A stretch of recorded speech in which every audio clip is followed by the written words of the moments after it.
पितृ केवल, कई लोग कहते पितृ का दोष लग गया। ना ना भाई, लोग केवल वर्णन करते हैं। कई लोग कह देते हैं कि शंकर भगवान को नहीं भजोगे, शिव जी को जल नहीं चढ़ाओगे, एक दिन जल चढ़ाओगे एक दिन नहीं चढ़ाओगे, शिव जी का शिवलिंग अगर घर में है पूजन नहीं करोगे तो दोष लग जाएगा, शंकर भगवान का दोष लग जाएगा। शिव कभी भी बद्दुआ नहीं देते। जैसे एक बाप एक पिता अपने बेटा बेटी को कभी बद्दुआ नहीं देते। अगर चिल्लाकर बोल भी देंगे अपनी बेटी को अपने बेटे को तो बाद में उसको वर ही देंगे, है तो बेटी ही ना, है तो बेटा ही ना। मेरा शंकर भगवान कभी बद्दुआ नहीं देता,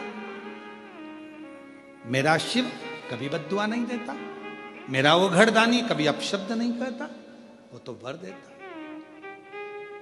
और महादेव नमन चरणों में, महादेव नमन, सब बोलिए सब, महादेव नमन चरणों में स्वीकार कीजिए, सबका किया है मेरा उद्धार कीजिए, उद्धार कीजिए।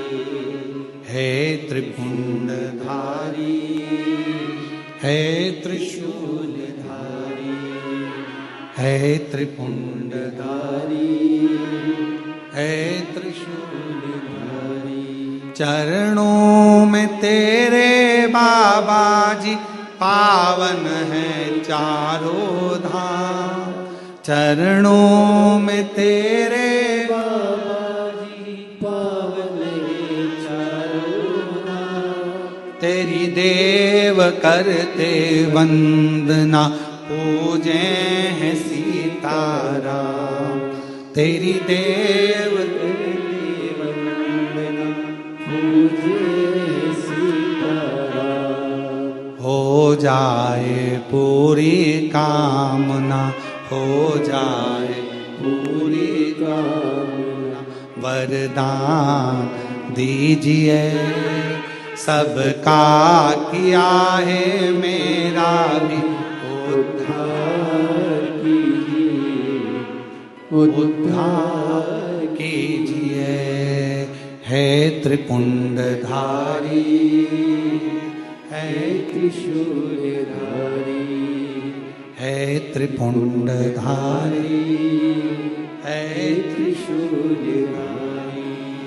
महादेव नमन चरणों में स्वीकार कीजिए, सबका किया है मेरा भी उद्धार कीजिए, उद्धार कीजिए। हे त्रिपुंडधारी, हे त्रिशूलधारी। बाबा इतनी करुणा करिए, इतनी दया करिए, दया।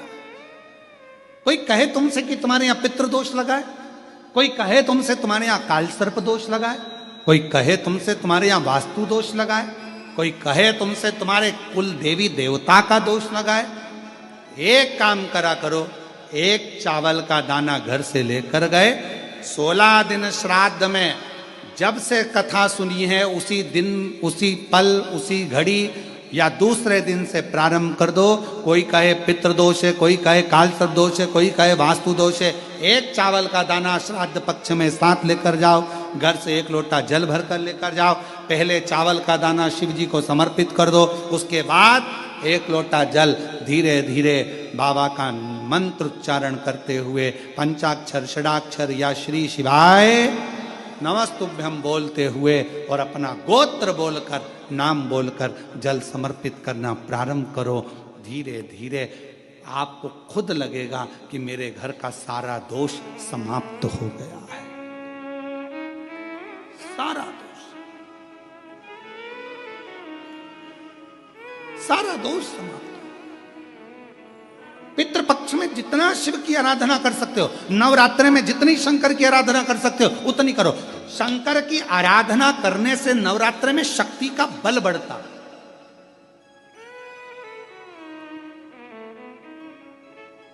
शक्ति का बल।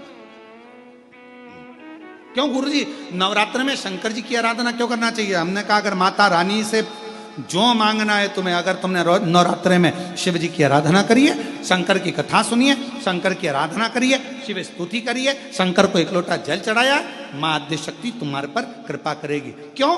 क्योंकि